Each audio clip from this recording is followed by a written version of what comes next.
Hi, Grandma here, and I'm reading The Sign of the Beaver by Elizabeth George Speare.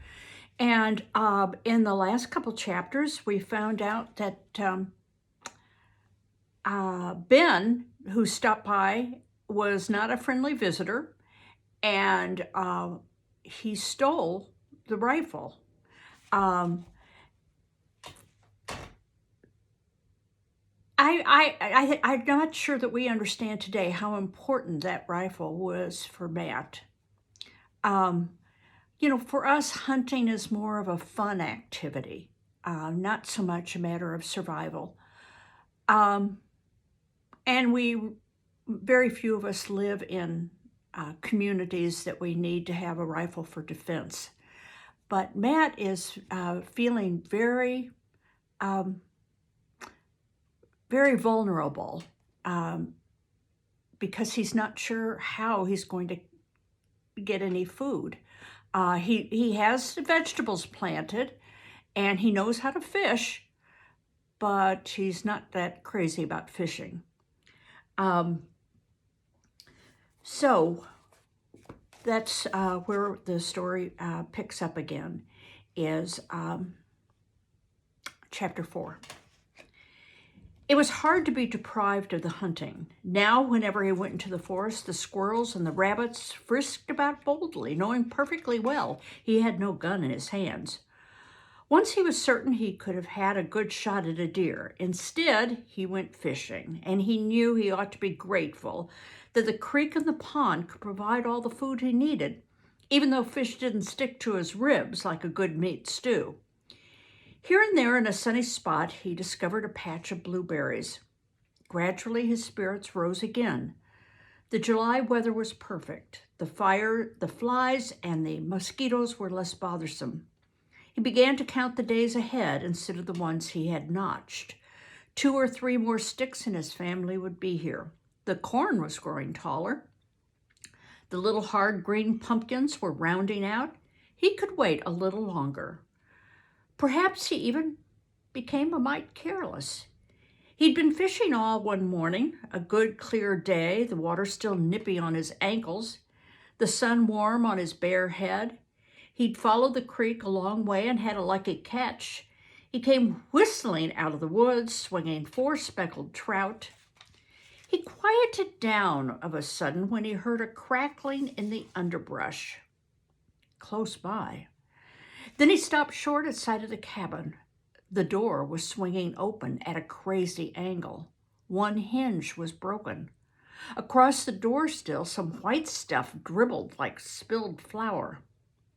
With a shout, he dropped the fish and ran. It was flour, tracked all over the cabin floor. The sack ripped open and dragged across the room. The cabin was shambles, stools overturned, the shelf swept bare, the precious molasses keg upside down on the floor and empty. Ben must have come back. For a moment, hot sparks of anger drove every sensible thought out of his head. Then he knew it couldn't have been Ben. Ben was too fond of food to waste it. Indians? No, it wasn't possible any human being would scatter food about like this. With a sinking heart, he realized what had happened. He remembered the thrashing in the underbrush. It had to be a bear. Somehow he had neglected to bar the door securely. Well, the damage was done, and the bear would be a half-mile away by now. Helpless with fury at his own carelessness, he stood for some time in the middle of the cabin, unable to pull his wits together. Then he went down on his hands and knees and carefully began to scrape up the traces of flour. After a time, he gave up. The best he had managed to salvage was 2 handfuls of gritty, unappetizing meal, even though he took the good pewter spoon and dug into the hollows of the dirt floor. After a long time, he felt hungry enough to remember the fish. Half-heartedly, he cleaned them and blew up the fire and roasted them. He found a few grains of salt left in the tin to sprinkle on them. He would have to make the best of it. He wouldn't starve as long as he had a fish line, but tomorrow he would not even have salt. Chapter 5. Day after day, he kept remembering the bee tree. He and his father had discovered it weeks ago. High in a tree at the swampy edge of the pond they had called Loon Pond, the bees were buzzing in and out of an old woodpecker hole. Matt had thought they were wild bees, but his father said no, there were no bees at all in America till the colonists brought them from England. This swarm must have escaped from one of the river towns. Bees were better left alone, Pa said. Did you know that about bees? We do actually have some native bees, but they're not honeybees. Yeah, the colonists brought the bees over. And that's why it's kind of, many people are worried about bees now. The population seems to be declining, and we have no native ones. He felt he could scarcely endure another meal of plain fish. He was hungry for a bit of something tasty. Knowing so well his fondness for molasses, his mother had persuaded them to carry that little keg all the way to Maine, when his father would have rather have gone without. She would have smiled to see him running his finger round and round the empty keg like a child and licking off the last drop the bear had missed. Now he couldn't stop thinking about that honey. It would be worth a sting or two just to have a taste of it. There couldn't be much danger in going up that tree and taking just a little. A cupful, perhaps, that the bees would never miss. One morning, he made up his mind to try it, come what might. Okay, now we're going to use our prediction. What do you think's going to happen? Do you think he's going to get that cup of honey? Okay, I'll read on. We'll see. It was an easy tree to climb, with branches as neatly placed as the rungs of a ladder. The bees did not seem to notice as he pulled himself higher and higher. Even when his head was on a level with the hole, they flew lazily in and out, not paying him any mind. The hole was small, not big enough for his hand and the spoon he had brought with him. Peering in, he could just glimpse far inside the golden mass of honeycomb. The bark all around the hole was rotted and crumbling. Cautiously, he put his fingers on the edge, gave a slight tug. A good-sized piece of bark broke off in his hand. With it came the bees. With a furious buzzing, they came pouring from the broken hole. The humming grew to a roar like a great wind. Matt felt a sharp pain on his neck, then another and another. The angry creatures swarmed along his hands and bare arms and his hair, on his face. How he got down out of the tree, he never remembered. Water, if he could reach water, he could escape them. Bellowing and waving his arms, he plunged toward the pond. The bees were all around him. He could not see through the whirling cloud of them. The boggy ground sucked at his feet. He pulled one foot clear out of his boot, went stumbling over sharp roots to the water's edge and flung himself forward. His foot caught on a fallen branch. He wrenched it clear. Dazed with pain, he sank down into the icy shelter of the water.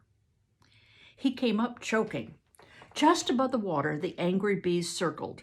Twice more, he ducked his head and held it down till his lungs were bursting. He tried to swim out into the pond, but his feet were tangling in a dragging weeds. While he tried to jerk them free, a fierce pain ran up his leg, and he went under again, thrashing his arms wildly. Then something lifted him. His head came up from the water, and he gulped air into his aching lungs. He felt strong arms around him. Do you think it's his father? Well, I have to read on.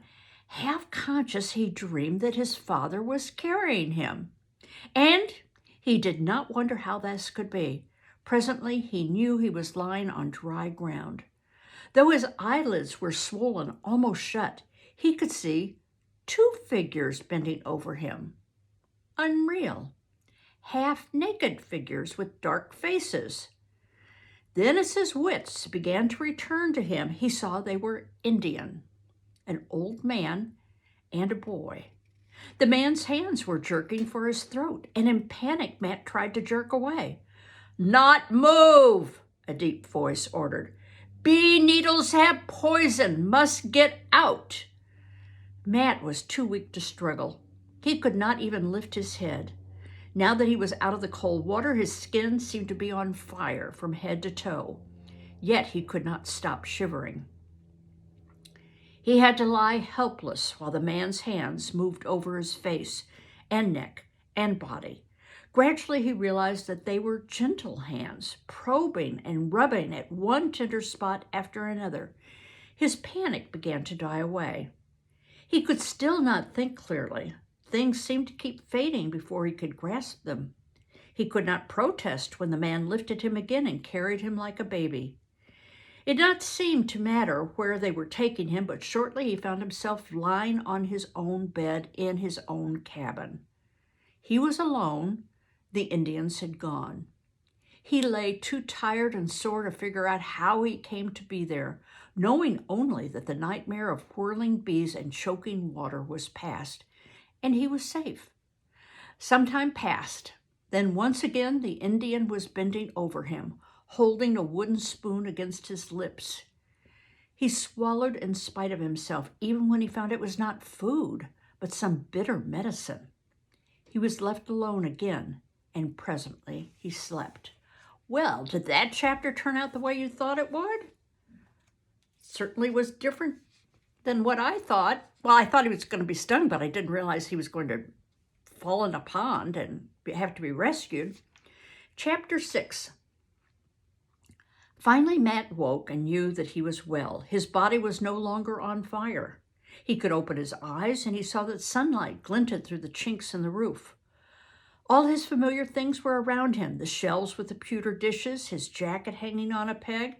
He felt that he had been on a long journey and had come home. He must have slept through half a day and a night. When the cabin door opened and the Indian entered, Matt hastily pulled himself up. Now, with clear eyes, he saw that there was nothing in the least strange about this man. He was dressed not so differently from Matt's own father, in a coat of some rough brown cloth and leggings fringed down the side. His face was smooth-shaven, and so was his whole head, except for one long black topknot. When he saw that Matt was awake, his stern face was lighted by a white smile. "Good." It was half word, half grunt. "White boy, very sick. Now well." Matt remembered his advice. "Good morning," he said respectfully. The Indian pointed a hand at his own chest. "Saknis, family of Beaver," he said. He seemed to be waiting. "I'm Matthew Hollowell," Matt answered. "Good. White man leave you here?" "Just for a while," Matt told him. "He has gone to get my mother." It did not occur to him to lie to this old man as he had been. Moreover, he knew that there was something he had to say. He tried to find the right words. "I'm grateful to you," he said finally. "It was a very lucky thing you happened to find me." "We watch. White boy very foolish to climb bee tree." So he had been right, Matt thought, that eyes were watching him from the forest. He was sure that the Indian had not asked him where he lived. They had brought him straight home to the cabin. Even though he knew it was his good fortune they'd been watching him yesterday, he still felt somewhat resentful of their spying. Abruptly, he swung his feet to the floor, winced a sharp pain, ran up his fingers. The Indian noticed, moved closer. He took Matt's ankle between his fingers and pressed gently with his fingers. "Is it broken?" Matt asked. "Nada, not broken. Mend soon, sleep now, not need medicine more." The Indian had put something on the table as he came in. When he had gone, Matt hobbled over to see what it was and found a wooden bowl of stew, thick and greasy, flavored with some strange plant, wonderfully fulfilling and strengthening. With it there was a cake of cornbread, coarser than his own, but delicious. The next day the Indian brought the boy with him. "Nickvinus, you call grandson, Atien." The two boys stared at each other. The Indian boy's black eyes held no expression whatever.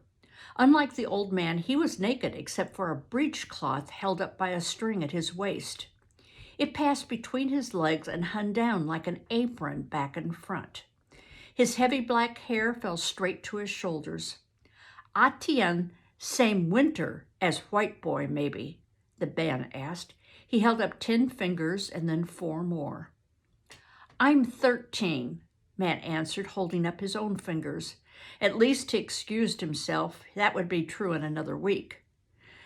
The Indian boy did not speak a word. Quite plainly, he was brought here against his will. He stared about the cabin and seemed to despise everything he saw. He made Matt feel like a fool, sitting with his leg propped up on a stool. Matt steadied himself on his good leg and stood up. Now he noticed that Sockness was holding out to him a rough sort of crutch. Matt wished he did not have to try it right now with both of them watching him, but he could see that the man expected it. He managed a few steps, furious at his own clumsiness. He had never imagined how pesky a crutch could be. Moreover, although there was not the slightest change in the boy's face, Matt was sure that Etienne was laughing at him. There was a nasty little gleam in the boy's eyes. The moment they were gone, he seized the crutch in earnest, and very soon he could swing himself along at a good, brisk pace. Now he was able to get about outside the cabin to check the corn patch and bring in firewood. The trouble was, he only had 1 boot.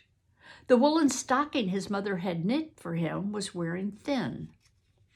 On the rough ground, it wore through in no time. This, too, the Indian noticed when he came with his grandson the next morning. "No boot," he said, pointing.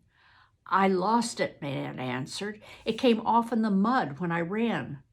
Once again he felt ridiculous under the Indian boy's black stare. 3 days later, Sockness brought him a pair of moccasins. They were handsome and new, of moose hide, dark and glistening with grease, tied with stout thongs that were long enough to wrap around his ankles. "Beaver woman make," Sockness said. "Better white man's boots, white boy see." Matt took off his 1 boot and slipped on the moccasin. Indeed, they were better. In fact, they were wonderful, not stiff like new leather boots, not knobby or pinching anywhere. Light as nothing at all when he lifted his feet. No wonder Indians did not make a sound when they walked in the forest. Shame suddenly flooded over Matt. This man had perhaps saved his life, had come bringing food and a crutch, and now these beautiful moccasins. It wasn't enough just to say an awkward thank you. He needed to give them something in return. Not money. There were a few silver coins in the tin box, but something made him very sure that he could not offer money to this proud old man. He looked about him in despair. There was almost nothing of his own in the cabin. Then he spied the 2 books on the shelf, the only 2 his father had been able to carry into the wilderness. One was the Bible. He dared not give away his father's Bible. The other book was his own, the only one he had ever possessed, Robinson Crusoe. He had read it a dozen times, and the thought of parting with it was painful, but it was the only thing he had to give. He hobbled across the room, took it down. I lost my place. From the shelf and held it out to the Indian. Sorry, I was getting a message. Sockness stared at it. "It's for you," Matt said. "It's a gift. Please take it." Sockness reached out and took the book in his hand. He turned it over and over slowly, his face showing not a sign of pleasure. Then he opened it and stood peering at the page. With shame, Matt saw that he was holding it upside down. He couldn't read. Of course he couldn't. Matt should have known that. He'd made a terrible mistake and embarrassed the good man. He had heard once that the one thing an Indian could never forgive was a hurt to his pride. He felt his own face burning. But Sockness did not look embarrassed. His dark stare went from the book to Matt's face. "White boy no signs?" he asked. Matt was puzzled. "White boy read what white man write here." "Yes," Matt admitted, "I can read it." For a long time, the Indian studied the book. Then, astonishingly, that rare white smile flashed. "Good. Sockness make treaty. A treaty? Matt was even more puzzled. Nickness hunt. Bring white boy, bird, and rabbit. White boy teach Atian white man signs. You mean I should teach him to read? Good. White boy teach Atian what books say. Doubtfully, Matt looked from the old man to the boy who stood listening. His heart sank. The scorn in the boy's face had turned to black anger. Nada! The furious words exploded, the first word Matt had ever heard him speak. Half under his breath, he muttered a string of incomprehensible words. His grandfather's stern face did not change. He was undisturbed by the boy's defiance. Atian learned. White man come more and more to Indian land. White man not make treaty with pipe. White man make signs on paper, signs Indian not know. Indian put mark on paper to show him friend of white man. Then white man take land. Tell Indian cannot hunt on land. Atian learn to read white man's signs. Atian not giving away hunting grounds. The boy glowered at his grandfather, but he did not dare to speak again. With a black scowl, he stalked out of the cabin. Good, said Sockness calmly. He handed the book back to Matt. Atian come Siba tomorrow. Well, that was certainly interesting. And you'll have to pardon me, I don't really speak Mohican or whatever tribe. Oh, sign of the Beaver tribe. So I am just reading it the best I can. Anyway, we'll wait and see if they ever become friends. Bye-bye.